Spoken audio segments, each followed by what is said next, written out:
Hello everyone, Assalamu alaikum. How are you all? I hope you are well.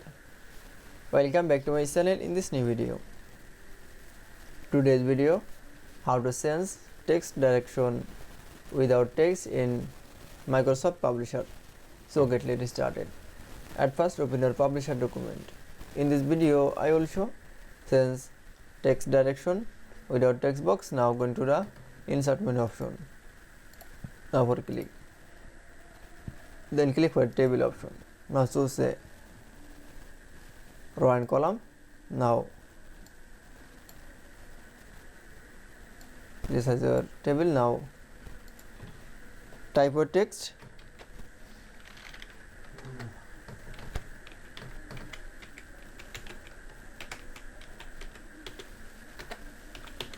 Now select from text. Now go to the home menu option, then click for a size. Now again, now click for design menu option and click for layout option. Now click for a text direction. That is now this is your raw. That is then you show change text direction without text box in Microsoft Publisher is very easily. I hope to enjoy the video. Please like, comment, share and subscribe my channel. Thanks for watching.